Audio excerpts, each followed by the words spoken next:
Benvidos a Santiago Sí. Hoxe imos falar de mulleres arroupadas por homes e dun home que escolle para o seu debut unha voz de muller.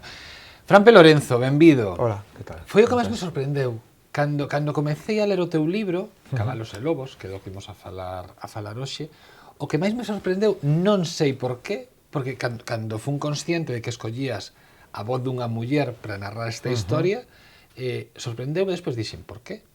Pero por que escolliches unha voz de muller? Bueno, a verdade é que non había un plan, non, así inicial. Surxiu.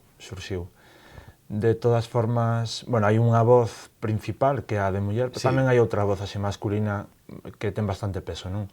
Van un pouco así alternando.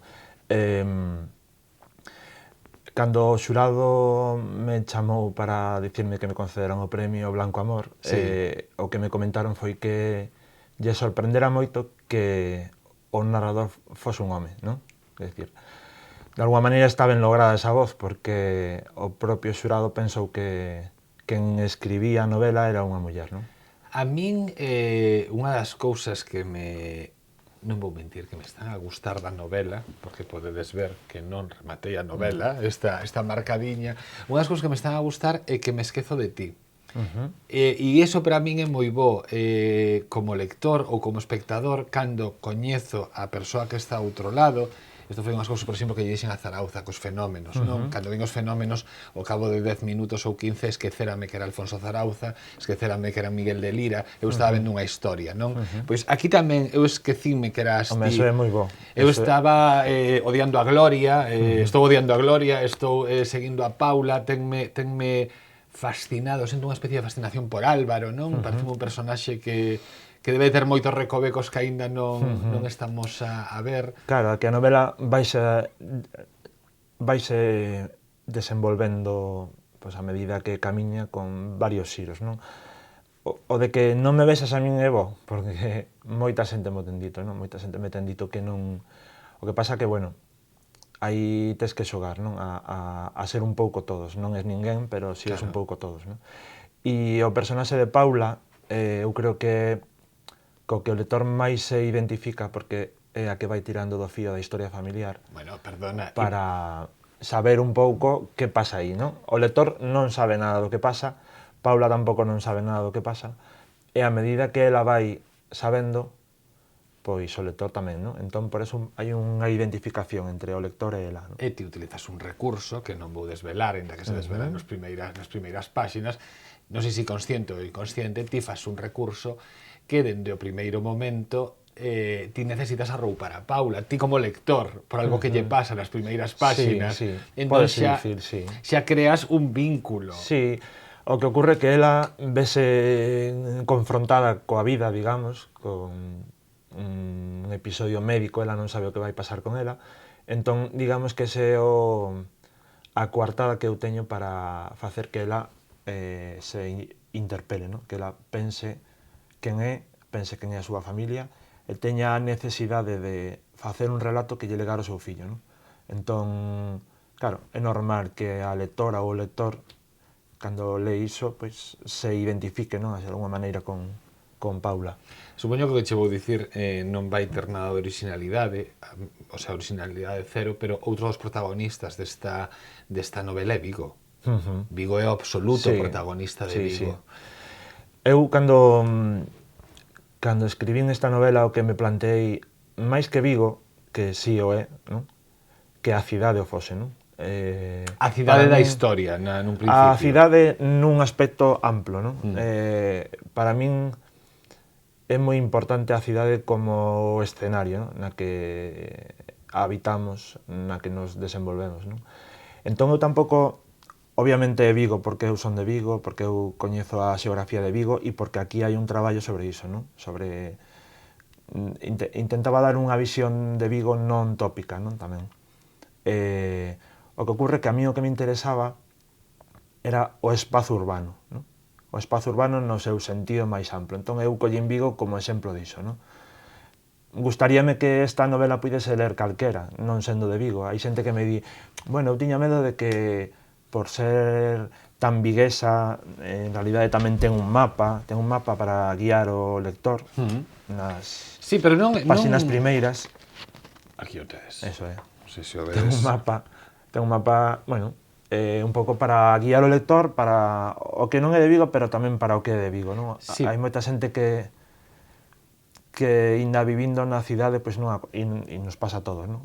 Vivindo na cidade, pasamos todos os días polos mesmos sitios e non chegamos a coñecer de maneira profunda, non? O que ocorre aí ou o que significa este edificio, o que significa este lugar, non?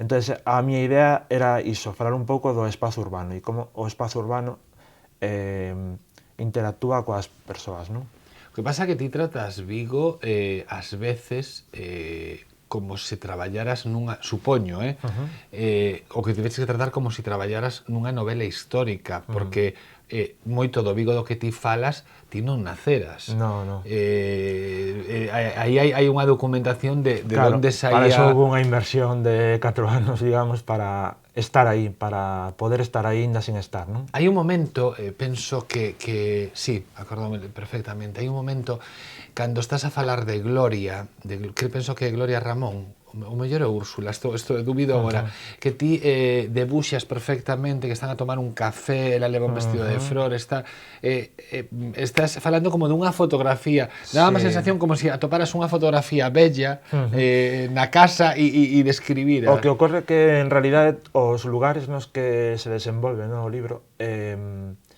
forman parte dos tópicos da memoria viguesa, tamén, moitos lugares dos que se fala aquí, os cafés, os paseos pola Rúa do Príncipe, todo iso, todas as nosas familias nas súas casas teñen as mesmas fotografías tiradas nos mesmos sitios, non? Por camarógrafos de rúa, por xente que estaba ali apostada esperando a que pasase un grupo de chicas ou de chicos facerlle unha fotografía. Que eran as típicas fotos que iban do ganchete postos en... Tal cal. Entón, iso forma parte un pouco da memoria de todos nós, non? Entonces eu creo que tamén está ben que a xente se vesa un pouco así recoñecida nese legado, non? E no caso de Vigo, a min, claro, que me comentaba moita xente, sendo de Vigo tamén, ou de fora, dicíame, bueno, que ti falas de Vigo como se fose unha gran cidade, e eu, que en realidade é o que penso, é dicir, Vigo sempre foi unha cidade moi importante, moi importante no sentido de que estaba conectada con Europa, non? A miña idea tamén era falar desa conexión europea transatlántica de Vigo, non? Como se perdeu un pouco esa noción do cosmopolitismo que tiña a cidade, como se foi perdendo co paso do tempo, co franquismo, claro. Pero Vigo sempre mantivo eso, sempre mantivo iso, pero... ese modernismo, e incluso movida viguesa, non? Sí, o que ocorre que eso, digamos, quedou diluído, non? Así de alguma maneira. Ti se vas a estes anos nos que se desenvolve a novela, nos anos 20 tamén, nos anos 30... Deixar claro unha cousa, a novela desenvolvese nos anos 20, nos anos 30, na tamén, actualidade, sí. Claro... Toca moitos paus, é verdade. É o que tamén outras cosas que me chamou a atención, son apenas 200 páxinas, e os saltos temporais dun xeito moi natural, son capítulos moi curtos, non é aquelo de cando acabe de rematar este capítulo, sino que son como moi fluidos, e vai facendo uns saltos, tampouco son uns saltos en orde, vai pasando de tempo a tempo. O que ocorre que eu, claro, non quixen facer unha novela histórica, non? Non quixen facer un cúmulo de datos de... Pero o que sí quería era que a historia do que conto confluíse coa parte íntima, non? Coa parte íntima da novela. Entón, todo o que ocorre en realidade ten que ver coas voces que o contan. Nada do que acontece aquí se desvincula de alguma maneira. Todo influe no presente da familia, todo influe nas relacións sociais que teñen. Claro, todo ten un sentido. Sí, Quero decir, non hai datos por poñer. Entonces, claro, está todo moi aquilatado, non? Cando se pon unha referencia histórica a unha data é porque seguramente algún personaxe estaba ali. Pero non é calquera... Tampouco quixen facer referencias históricas moi tópicas, non? As principais, o mellor, pásanse máis polo aire, e as máis nimias son as que se detallan máis. Entonces eu creo que se logra unha sensación de veracidade, non? Que o mellor non a tería se eu colocase en cada evento histórico importantísimo un personaxe, non? Que eso creo que non tería moito sentido. Ti falabas de 4 anos de traballo, pero eu teño entendido que esta novela leva máis de 20 na túa cabeza, non? A ver, empezou a xestarse algunha parte desta novela hai 20 anos xa, sí, eso é verdade. Por que non... A ver, alguén como a ti, non? Alguén como a ti que ten, e isto non é facer chapelota, pero é unha realidade. Ti tes moitos seguidores, moita xente que lle gusta como escribes, que sega o teu blog, e que seguíamos a túa contra do Galicia Hoxe, por exemplo. Entón, sempre chama a atención, ou a min chama a atención, cando vin que sacaras o primeiro libro, pensei, é que ainda é o primeiro. Ese salto, non? Bueno, eu supoño que ata que non o vin clarísimo, pois non o por que non o publiquei. Pois, por unha parte, pola miña autoexixencia, no? E por outra parte, porque, aínda que eu non fago diferenzas entre escribir na prensa ou escribir ficción, sí creo que hai un plus de responsabilidade a hora de encarar unha ficción, non?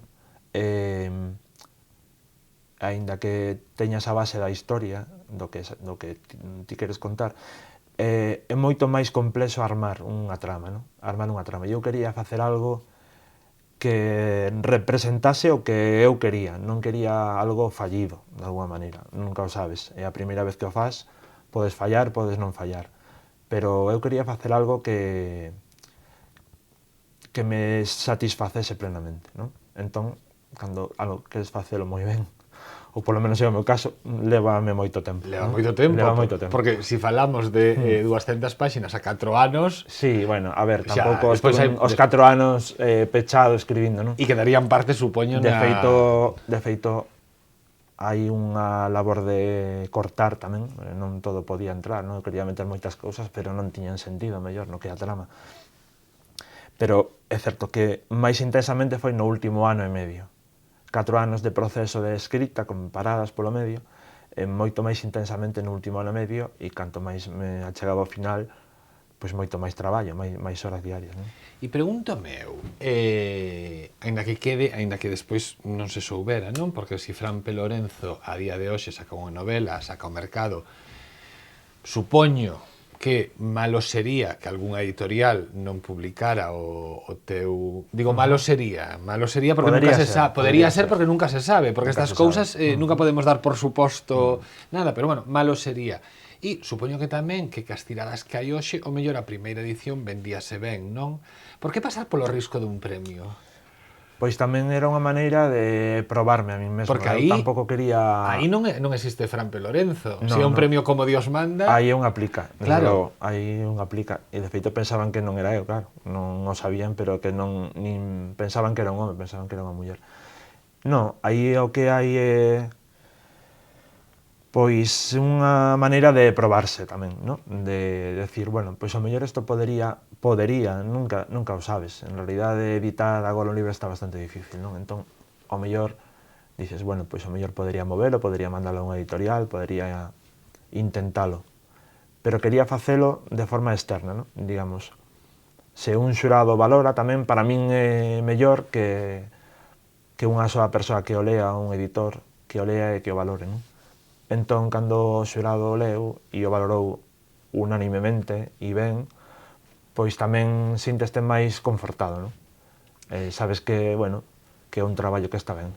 Cando estabas a dar voltas a cabeza e imaginabas personaxes como Paula, Gloria, que é un personaxe fascinante, Nacis polo medio, xente que... Claro, contado así, non? Podes dicir, perdín a cabeza. Como argallar toda esa historia e que cobre sentido? É que en realidade iso é o complexo. Iso é o complexo da historia. O sea, todo o que quería contar, que eran cuestións históricas, cuestións sobre a cidade, cuestións íntimas, no? E de sentimentos, unha novela moi emocional, se queres. Unir todo iso nunha mesma trama e que non houvese demasiados saltos, no? Que fluíse. De alguma maneira, creo que o meu oficio si ten moito que ver con esta escrita, no? Porque eu a o que facemos todos os días, que é escribir textos para que a xente lea, para que a xente comprenda certas cousas, non? Entón, non hai ningún afán de ser críptico nin de ser moi elevado. En realidade, quería facer un relato que fluíse moi ben, non? Entón, para iso, o que che comentaba antes, non? Que todos os acontecementos históricos tivesen que ver coa familia e cos personaxes. Por iso tamén é unha familia de orixe alemana, por iso é unha familia que se asenta en Vigo a finais da Primeira Guerra Mundial, porque iso o que nos permite é seguir o percurso desa historia, non? E conectar a Vigo con Europa, conectar a Vigo con esas teimas miñas, non? As miñas preferencias culturais, de música, de todo, e ilo introducindo de maneira subrepticia, se queres, pero que calase, non? Que estuvese aí. Bueno, eso foi o difícil, armar toda esa historia. Falar de varios momentos históricos, falar das foras do 72 en Vigo, falar da Guerra Civil, falar da Segunda Guerra Mundial, que se fala moito, a xente non mo comenta, pero hai un traballo de documentación moi grande sobre sobre a Segunda Guerra Mundial. Que digas, porque eso non va co que traballei na Segunda Guerra Mundial e agora ninguén. Pero porque eu creo que é normal tamén, porque vaste deixando levar pola trama. E que vaste deixando levar pola trama. Entón, o mellor os feitos históricos. E todo o tema do nazismo está tan ben, é moi creíble dentro do primeiro momento, porque cando lees, e tampouco tes uns grandes conhecimentos históricos, ou tampouco afondaches moito nesa parte da historia, dis, nazis en Vigo? Bueno, sí, había nazis en Vigo. Pero como está feito dun xeito moi creíble, sigues lendo, tampouco analizas o traballo que ten o escritor para... Claro, o mellor aquí, pois, para unha referencia histórica, hai 3 lecturas, claro, ¿no? De 3 libros distintos, pero para incluir unha frase, o mellor, non? Pero claro, non quería abrouxar o lector, meterlle 50.000 referencias, non quería que o relato fose verídico. Todos os feitos históricos que aparecen aconteceron así. Non existía unha familia Beckman, claro, como tal, pero sí existían familias como eles, dedicadas ao mesmo negocio, dos buques, con características moi similares, con orixes moi similares, non? Pero todas as datas que aparecen, os feitos históricos, sí están documentados ao extremo, non? Mesmo un concerto que hai da Orquesta Filarmónica de Berlín, que tuvo lugar en Vigo no ano 44, descríbese aquí. Non había unha crónica, aconteceu ese concerto nesa data, con ese programa musical, foi un domingo, os luns non había prensa, co cal non se publicou, quedou no olvido, non? Entón, eu o que fago é recuperar esa cita, o sea, pensar que nunha cidade como era Vigo, a finais da Segunda Guerra Mundial, a Filarmónica de Berlín, que era a formación musical máis importante de toda Europa, estuvese dando un concerto en Vigo de Wagner e de Mozart, a min é algo que me conmove bastante, non? O que fixen foi recrear ese momento, existiu, non o que aconteceu aí, o que eu conto non, pero... Son os protagonistas desta, ou algúns dos protagonistas desta historia de Cabalos e Lobos, que é o premio Blanco Amor 2014, escrito por Fran P. Lorenzo. Os protagonistas son a absoluta, hoxe en día que tanto se fala de estructura, desestructura, non? Son a absoluta familia desestructurada. Unha nai que non exerce de nai ca súa filla. Outra nai que si exerce de nai co seu fillo, pero un fillo que non ten pai, pero o seu tío ou seu tío avó non exerce de pai, sino que exerce de irmá. Son... Sí. Pero hai amor. En realidade, eu creo que o que acontece en todas as familias, ¿no? Salvo as familias perfectas, que non sei onde están. Nos anos 50 en Estados Unidos. Nos anos 50 e nas películas, porque claro, fora das películas non existían, ¿no? Pero creo que o que acontece con todas as familias, ¿no? En realidade o que importa nunha familia son os fíos de amor, ¿no? Que unen a uns membros con outros. O parentesco, pois non importa moito. E o que ti comentas, en realidade aquí o tío avó dun rapaz, en realidade é o seu avó. A sobriña, en realidade é como se fose a súa filla. Claro. A nai non exerce de nai, polo menos por agora. O momento tocar o piano en bolas, así, non vou dicir máis, é dos momentazos deste libro. É moi visual. E tampouco é que teña un gran impacto na trama. A ver, non ten impacto na trama, en realidade... Pero estéticamente non moi o podo fermoso. revelar, non? Non, o podo claro, revelar. a ver, non. Pero ocorre que, bueno, a filla sorprende a súa nai tocando o piano, espida, soa, e E que plásticamente moi non sabía que bonito. tocaba o piano. Claro, pero Punto plásticamente moi bonito ese momento. Ao non saber que ela toca o piano, en realidade é que lle oculta moito máis do que ela pensa, porque como lle ocultas a alguén que vive contigo baixo o mesmo teito, onde convives cun piano e non sabes que a túa nai o toca, non? Entón, eso é unha metáfora de todo o que súa nai oculta, non? Non é... Sí, a imaxen ao mellor é moi poética, pero Sí, é en moi realidade poética. o que quere é romper un pouco a trama, non? Decir, a protagonista, Paula, ten 15 anos, Sí. e acabase de decatar de que non coñece a súa nai, non sabe quen é, sabe que a súa nai ten segredos, pero moitos máis dos que ela pensa, non? É casi a ruptura da inocencia. Sí, Pero en bueno. realidade, si, eu parte un pouco así a novela en dous, aparte iso acontece no ano 72, cando están tendo en lugar en Vigo as folgas obreiras, e iso tamén é unha data crítica, porque eso rompe o estatus social da familia, non? En realidade, Vigo ata ese momento, digamos, era un lugar industrial plácido, non había sindicatos, ou os que había estaban na sombra, non? E a partir dese momento é cando xurxe, digamos, a forza obreira, non? E xurxe o combate nas rúas. E iso marca tamén un antes e un despois. Por iso que o do piano é unha metáfora de todo iso De todo tamén, o que está a suceder nese momento.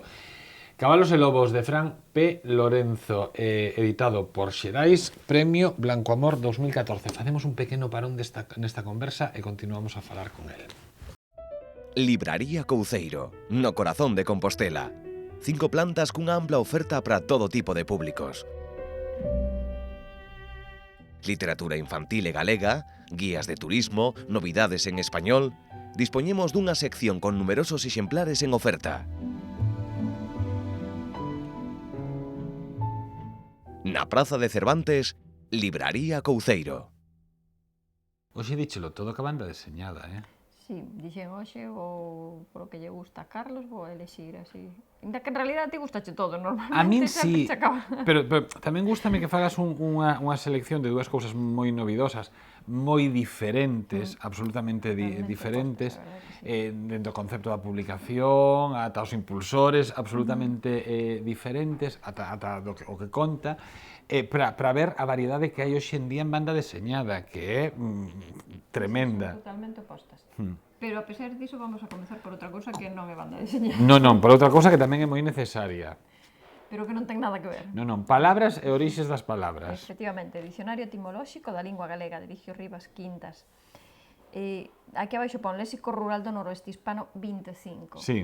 Ao longo de 50 anos, o autor foi recollendo e facendo estes 24 léxicos rurais, son cada un é dunha materia distinta, e o que fai agora é, digamos, xuntalos nun dicionario e intentar poñerlle pois esa base de onde proceden as palabras, incluso el mismo dino prólogo, que non só de onde proceden, sino incluso o que a él lle parece, a idea que el o sea, ten algo de autor. de que onde pode proceder, efectivamente. Claro. Pero bueno, é o traballo de 50 anos, que non é... 50 anos de traballo que se di pronto. Foi sacando, xa se digo, os 24 primeiros, cada un sobre un tema, sí. Pero hai de todo, desde pois o carro e a carreta, por exemplo, hai outro sobre o mel e as abellas, hai, xa te digo, 24 temas Estaba totalmente buscando distintos. Aquí está. Di chapapote, que vin antes que estaba a palabra chapapote, non sei o que di alquitrán, asfalto, más o menos espeso, que hai en las Antillas. Es la palabra de suyo usada en gallego. Voz del Caribe. Vou che aclarar unha cousa, ves que estás lendo e está en castelán. Sí. Entón, el dino prólogo que o fai en castelán precisamente para que a xente non diga es que non lo entiendo, que sirva para os de aquí e máis para os de fora. Vale, poderíamos facer dúas dúas acepcións, pero aí xa nos metemos na idea do editor, e cada editor é libre e cada autor é libre.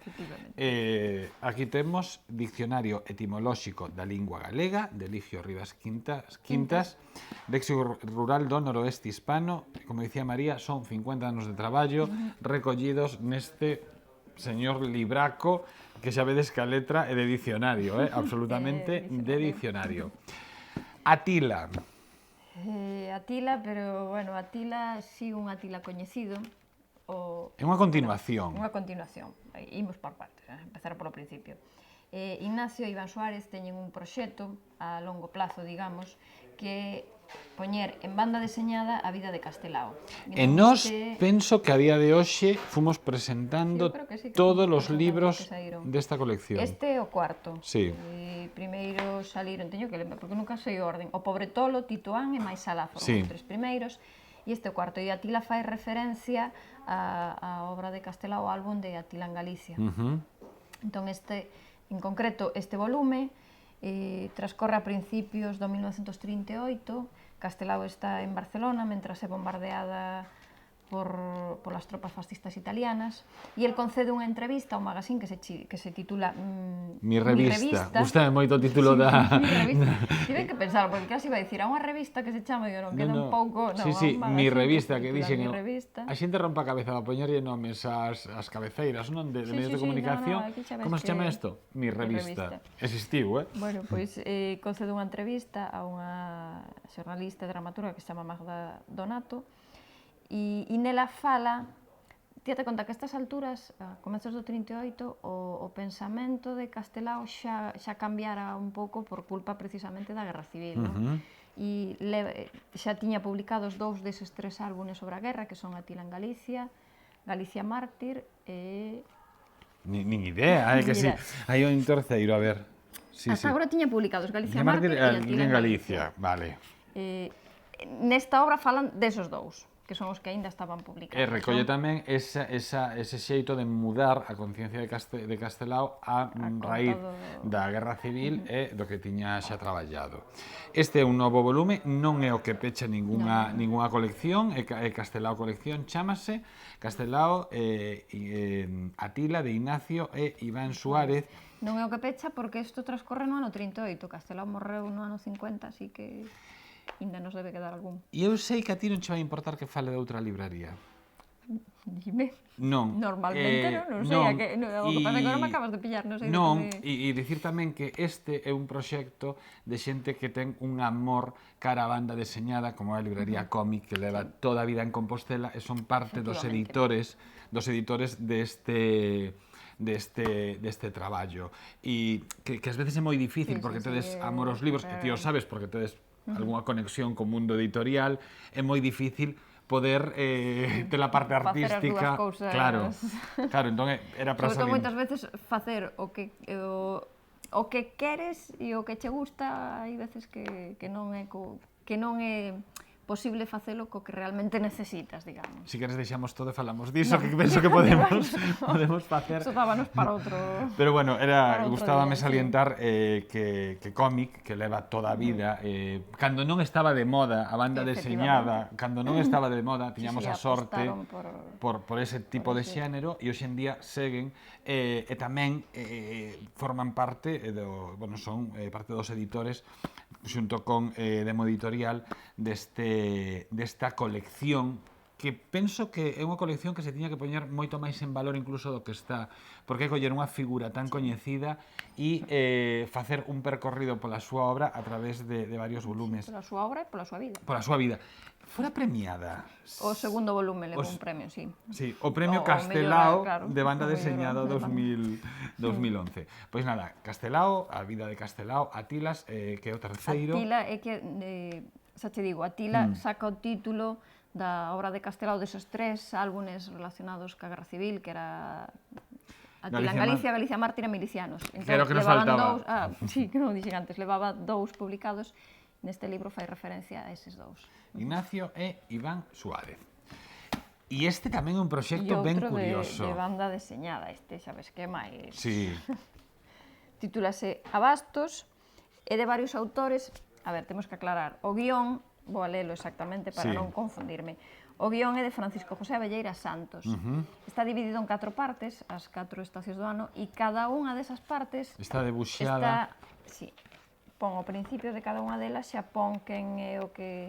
O autor. Debuxo e tinta, Víctor Rivas, cada un é dun distinto.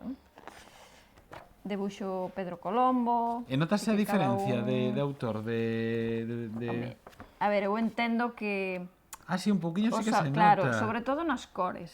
Qué bonito, Pero porque supoño son... que as cores tamén teñen algo que ver Pero qué coa bonito, época, porque non? son- Porque o inverno ti fixete, as cores son máis oscuras. Son os mesmos estes son máis- personaxes, pero claro, o ser debuxado cada un por diferentes autores, efectivamente. vai mudando. E varía, eu creo que eso sobre todo a cor. Pero ten unha cousa curiosa, e é que, a ver, Abastos transcorre no mercado de Abastos, como ben se ve xa no dibuixo, pero tamén noutro sitio, que é o Abastos 2.0, Que é un non? restaurante que tamén ubicado que tamén está involucrado na publicación deste efectivamente, libro. e que está ubicado pois, ali, xunto ao mercado de Abastos. E, bueno, trae- os seus responsables aparecen... Efectivamente, son dos protagonistas tamén da historia. Pois mira, os protagonistas é unha rapaza que está estudando, pero que para poder pagar, bueno, queda sen beca, para poder pagar os seus estudos, pois comeza a traballar no Abastos, Ajá, lavando platos. claro. Pero resulta que chega un momento no que lle gusta demasiado iso. Lavar platos. O Abastos, o Ah. traballo ali. Entón, acaba decidindo, pois, eu creo que facerse cociñeira, deixa Ajá. a cadeira. E aparece tamén pois, o que lleves vende o peixe no mercado de Abastos. E unha cousa maior, e si é que ao final de todo, Aparecen receitas. claro, porque isto vimos que era banda Sí. deseñada, pero ao final aparecen as receitas do Abastos, pero con fotografía Claro, real, con unhas sabedes fotografías que- espectaculares. Entonces, cousas como A xarda verdade que sí.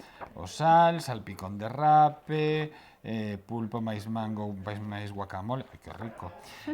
Choquitos con allo asado, un bonito ben bonito. Bueno, xa vedes, unha chea de cousas nun só libro, porque é banda deseñada, son diferentes autores, diferentes tipos de ver as mesmas personaxes, as mesmas personaxes, e receitas de cociña. Abastos, galego. Sí, porque hai edición galego máis en castelán. A hai verdade, as dúas. é unha edición moi ben coidada, Sí, unha señora moi edición. ben publicada, sí. Seguimos con banda deseñada, Castelao, unha nova aventura, unha nova entrega da vida de Castelao, neste caso fala de Atila, que é un libro que recolle, bueno, Un dos álbumes que el dibuixou alrededor da Guerra Civil. Sí, que eran Galicia Mártir, Atila en Galicia E e Milicianos, que xa non se nos esquece. E este recopilatorio dos 50 anos de traballo de Eligio Rivas Quintas, que é o Dicionario Etimolóxico da Lingua Galega, Léxico Rural do Noroeste Hispano. Se che digo, gustaronme moito, é unha obviedade. Sí, pero bueno, eu intento sorprenderche igual cada semana. Sempre, ata a vindeira Vindeira semana. Achegámonos a Vilagarcía para ir abrindo boca nesta atractiva campaña que en nada estará en Compostela. As compras na túa vila teñen premio.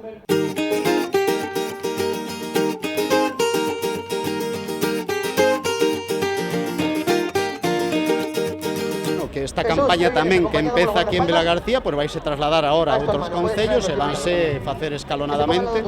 Unha campaña que ten moito éxito, que leva 5 anos e que se está a repetir, e sabedes que hoxe pois temos aquí unha gran presencia de público.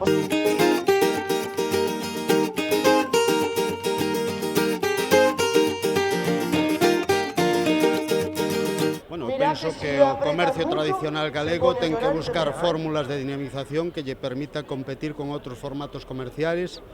Eu aposto pola Asociación dos Comerciantes para que eles mesmos busquen fórmulas como esta que estamos a ver aquí en Vilagarcía, que como vedes ten gran afluencia, é unha campaña que se ven repetindo ao longo xa de 5 anos e que son iniciativas dos propios comerciantes que son os que están en contacto cos propios clientes e que poden establecer o formato dos sitios onde poden triunfar ou non, e nós desde a Xunta de Galicia pois estamos para apoiar este tipo de iniciativas que permiten unha dinamización e polo tanto facer un comercio tradicional máis competitivo.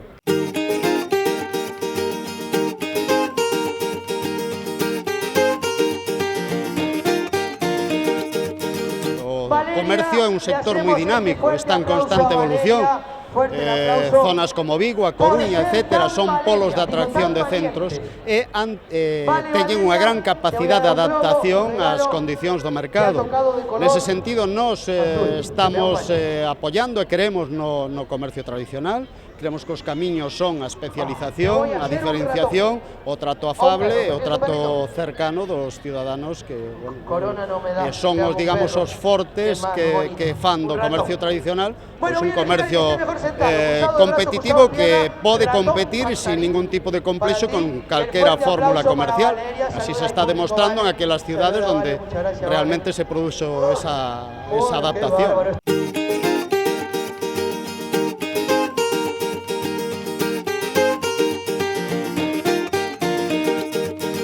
Penso que o comercio tradicional debe de asociarse porque a través das asociacións pois poden aqueles aspectos que pola súa dimensión non poden acadar, pois asociándose pois pode dar eses servicios ás asociacións co apoio das administracións, evidentemente, pero poden dar resposta a estas insuficiencias que podes ter polo tamaño e que ao mellor os fan competencia outros formatos con maior volume que teñen esa masa crítica, porque a través das asociacións poden acadar a nosa axuda e poden buscar formatos de dinamización, de fidelización de cliente, de diferenciación, de escaparatismo, de calquer proxecto que podan abarcar en común e facer un comercio máis profesional e máis competitivo. Por iso apostamos nós.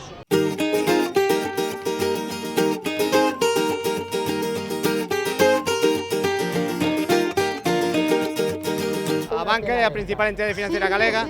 Dentro do negocio da banca, o apoio ao comercio como un sector básico é unha das bases fundamentales da nosa estrategia comercial. Calquer proxecto empresarial ou comercial que empece pois necesita apoio financiero. Nadie ten o recurso propio total que é necesario para poder comenzar con un negocio, non? Por ese motivo hai que acudir a un banco. Os bancos temos que ser receptivos a eso, temos que hacer operacións coas garantías precisas, pero temos que apoiar o comercio, temos que apoiar o emprego. Eu creo que o futuro deste país vai moito polo autoemprego, polo emprego autónomo e pola creación de negocios formados por persoas físicas, vale?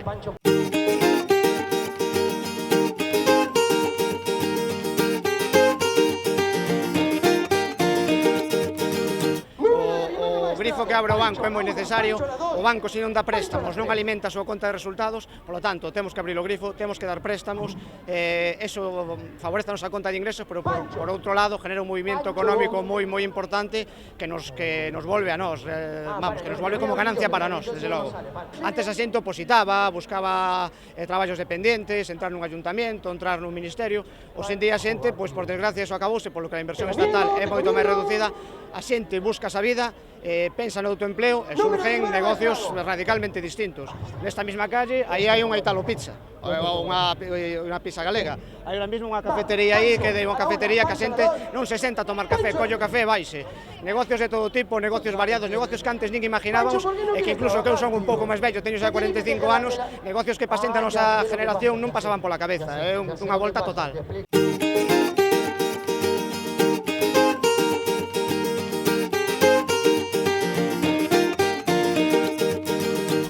Dados os bons resultados que obtuvemos en todas as villas a donde fomos, en todos os comercios das villas, é dicir, a xente implícase dunha maneira que é impresionante por os premios estos, os 4.000 euros que vamos a repartir. Este é un motivo que a Federación Gallega, a Dirección Xeral de Comercio e a banca, en este caso, que son os tres colaboradores, nos decidísemos a facelo un ano máis.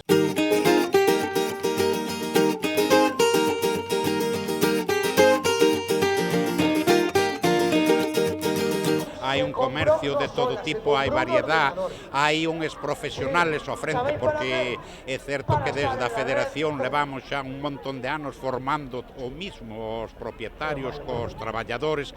Estos resultados vense e estamos á altura de calquer vila, de calquer pueblo, que en algúns casos mellor do que o resto de España.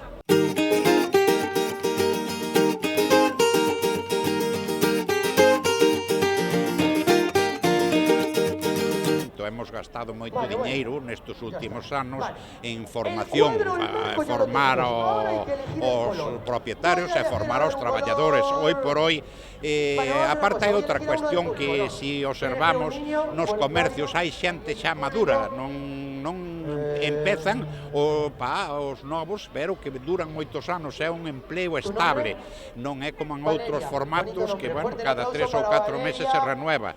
Hai un contacto, o consumidor conoce o traballador do comercio, o traballador do comercio conoce os gustos do consumidor, e toda esa unión é o que dá os éxitos e que o consumidor pois esteña ao lado do comercio. Hoxe no programa temos a Fran P. Lorenzo presentando o seu primeiro traballo, Cabalos e Lobos. É unha novela moi apetecible, moito. Recoméndolla por moitos motivos, porque fala dunha Galicia descoñecida, fala dunha Galicia industrial. Por que doada de ler? E eu teño unha teima que son, e o mellor buscome inimigos pero dame igual, teño unha teima cos libros que necesito un dicionario carón para entender o que están a dicir. Home, hai nos que se precisan porque se precisan, neste o mellor non. O que había desde logo era unha vontade de facer unha narración que fluíse moito, non? E iso agradece, non... o lector sí, bueno, hai agradece, xente non? que lle parece un demérito tamén, non, para eso hai gustos. Bueno, para pues, min non é, desde logo. Eu estou tamén, noutro grupo. Para min, quizáis polo meu oficio, porque sí, levo moitos anos escribindo na prensa e porque sei que o primeiro que teño que facer é que se me comprenda, non podo deixarme levar polo meu estilo, digamos, non? E que se comprenda todo o mundo, E de feito, aquí houve un traballo tamén en depurar un estilo propio que eu creo que é máis barroco, ou mellor máis enrevesado de alguma maneira, o meu. Entón, aquí si houve un traballo moi importante para depurar iso ao máximo. Tamén, co paso das páxinas, esa simpleza ou sinxeleza do comezo vaise como pechando máis, vou vendo como que supoño como que se adensa de alguma maneira, sí, non? unha vez que xa ti colles contacto cos personaxes, xa unha vez que fixaches a presentación e ubicas, non? Xa están as regras en riba da mesa. Tamén a trama se vai enleando un pouco máis, e vai te levando por onde ao mellor non esperas, ainda creo que te esperan un par de xiros ou tres. Sí, supoño que ainda quedan bastantes cousas por suceder. Entón, claro, sí é verdade. O que pasa que intentei sempre ser fiel ao propósito de pureza narrativa, digámoslo así. Ser o máis sinxelo posible. E iso fai que calquera pode ler este libro, que supoño do que se trata, de que todo o mundo, o maior número de xente posible... O que eu creo que a historia chegue ao maior número de xente posible. Porque rico non se vai facer, Fran, vendendo libros. Supoño que non. Supoño que non, oxalá, pero desde sí logo que por agora non, o pero... escritor o que agarda é que os lectores sexan moitos. En realidade é o que pensas cando escribes, non? Cando escribes unha novela, cando escribes ficción, o que pensas en chegar canta máis xente mellor. Efectivamente. Que a xente lea o que tú levas tanto tempo facendo, non? E que a xente lle guste. Ti falabas antes que tamén foi un xeito de poñer un pouco os teus gustos, non? Pero, lóxicamente, ou ti fas unha biografía ou unha falsa biografía na que todos os personaxes sexan ti, ou necesitas adecuar os gustos dos personaxes aos teus gustos. Refírome. Como non caer na tentación de plasmar os teus gustos ao longo do libro e como fas para conterte? Insisto, van ver Nosferatu, hai música en directo, este tipo de cousiñas que supoño que algo terán que ver contigo, como fas para que non sexan un exceso na narración? Ten que ser acorde con eles, non pode ser acorde só comigo, non? Entón, aí tens que buscar un equilibrio. Eu, por exemplo, o momento Nosferatu, sin coñecerche tampouco en exceso, vino moi teu, non? Dixen, eu penso que isto é máis parte do que a Fran lle gustaría ir a ver un Nosferatu con orquestra. Sí, de feito, eso é unha evocación dun concerto que eu mirei aquí no Principal hai a pila de anos, que era non sei se era o Gabinete do Dr. Caligari ou unha película así, o de Murnau, ou non sei o que era, cun cuarteto de corda. Estou che falando de aí Pero de ti anos. non o sitúas en Non o sitúo aí, nin o sino que o principal nin en sitúo- España. No, en San Francisco. Sí. Intento ver no vampiro e no sangue pois unha alegoría do momento no que vivía esa cidade ese momento, non? Sí, o momento da O sida. momento da sida. E Nosferatu tamén, porque a película de Murnau, entre as localizacións da súa rodaxe está Lübeck, que é a cidade originaria Desta familia. desta familia Beckmann. Imos o gran momento que ás veces causa controversia, non? Que é esa frase que di Fran P. Lorenzo reinventa a novela romántica. E entón eu tiven algunha conversa ao redor deso con outra xente. Sabes con quen estou a falar? De quen estou a falar? Con quen Creo que tiven sí. esa... E que esta persoa me dicía, pois eu non lle vexo nada de romántico, eu non lle vexo nada de reinvención. E eu no meu caso, sí lle atopei esa reinvención da novela romántica, sobre todo nos momentos de sexo, nos momentos en que falas de sexo, en que os personaxes teñen encontros sexuais, na miña forma de ver ou na miña experiencia como lector, sí que lle vin como unha reinvención da novela romántica, non? Claro, a novela da que eu falo, que é a novela rosa, digamos, Sí, da novela rosa, 40, máis que 50, no? Aí obviamente non había sexo tampouco, entón isto é, digamos, Claro, eu tiraba máis cara a novela claro, rosa. máis cara a novela romántica, jazmín, estas cousas. Sí, non? eu tiraba máis, sobre todo neses No, momentos. eu fixeime máis na etapa previa, non? Corín Tellado. Corín Tellado, María Teresa Sesé, hai autoras, moitas autoras que foron anónimas, escribiron cantidade de novelas. Pero traballaches moito neste libro. Sí, tamén. Traballaches moito. Tamén na novela rosa.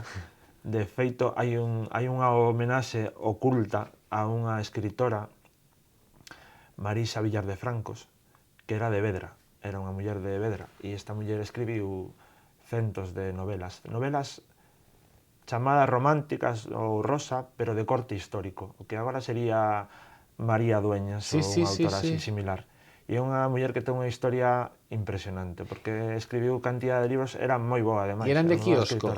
Sí, sí. Destas de quiosco. tipo Marcial Lafuente, destas que se... Novela de quiosco. E esa muller escribiu durante toda a súa vida no anonimato, casi, porque en realidade eran autoras que escribían como por encargo, entonces dedicábanse a facer... Que historia máis fascinante, non? Está moi ben. Si hai unha homenaxe tamén expresa, porque un dos protagonistas, Bruno, intercambia novelas, ten unha especie de quiosquiño á entrada da portada da súa casa, unha corda, un tendal da roupa, no que ten as novelas colgadas con pinzas, a xente vai ali e así intercambian. Entón, ese tamén é un gancho, é un gancho. Pero, bueno, en realidade, o que sí ten a novela é ausencia de pudor, digamos. Unha ausencia de pudor a hora de amosar as emocións. E iso é algo que eu sí o conecto con iso, non? Quero dicir, non é beata nese sentido, non se corta a hora de expresar as emocións. E hai como... hai outra corrente como máis intelectual que parece que as emocións puras, as que experimentamos todos, están un pouco desprestixiadas, non? Así de alguma maneira. E aquí fálase moi claramente do amor, do medo, da culpa, de sentimentos que todos coñecemos, non? Así de alguma maneira. O sexo tamén é moi gráfico. Xa que falamos de... Sí. Pero bueno, a min tiñame un punto así de... É gráfico porque o sexo é gráfico, non? Sí, bueno, claro, ou pasas por riba dele, non... ou non falas del, claro, ou falas del. Tiveron sexo, ou si xa te podes explicar... Home, sempre hai elipses, non? E sempre Claro. se poden dar voltas, e tampouco hai por que contarlo todo, pero o que sí é verdade é que eu intentei en todo, non só nas escenas esas, senón en toda a novela, deixar o pudor aparte. Non xa lo pudor. Tes algo de innovación na novela ou de xogo? A mí pareceme que hai algo de xogo, ás veces nos diálogos que forman parte como da descripción, non hai, ás veces o diálogo non é un diálogo típico con guión, frase, dixo, sino que van como dentro da descripción seguidos. Hai un capítulo que é como unha ópera.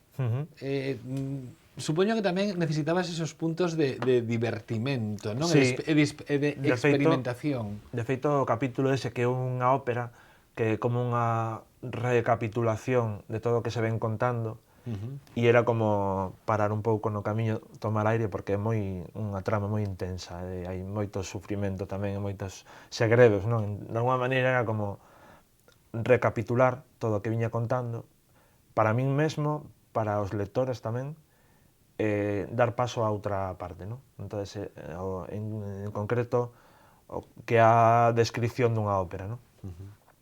Pero sí, eu intentei introducir recursos diversos, non? Que tamén procurando que a narración fluíse, que non fose o mesmo esquema, que pois hai unha carta moi extensa no medio e medio, unha carta na que o lector e a protagonista se enteran ao mesmo tempo de algo importantísimo.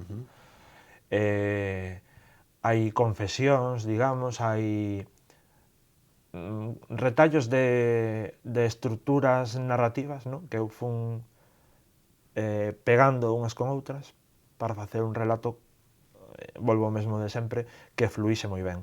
Que fluíse moi ben, pero que rompese tamén. Un pouco así contradictorio isto, pero sí, era o que quería era iso, que o relato fluíse, pero o tempo non facer algo lineal, non? Senón lograr que iso... Non é nada lineal. Eso espero, ese é o que eu quería. Pero absolutamente nada lineal. Non é o que quería eu. Temos que agardar ata 2019? Non creo, non o sei. Estás lanzado xa? Estou lanzado, estou pensando. Primeiro que empezar a pensar, é o primordial. Eu con esta novela estuve moito tempo dándolle voltas na cabeza, tamén porque é a primeira vez que escribes. Queres falar de moitas cousas, logo tes que deixar moitas outras fora, non? Pero non, eu supoño que moito antes de 2019 algo se irá.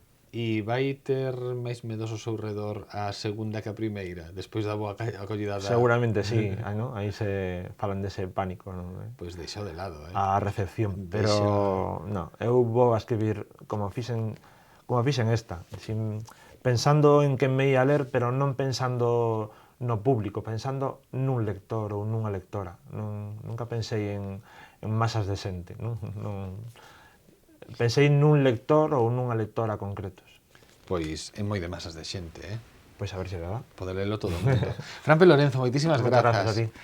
Dicía, é moi de masas de xente, é un libro, así como a familia protagonista é unha familia absolutamente desestructurada, é un libro para que lea a partir case da maioría de idade, porque o mellor para máis novos sí que menos de 18, 19 ou 20 anos, pero de aí en diante fala de nós, fala de Galicia, fala de persoas, que é o máis importante.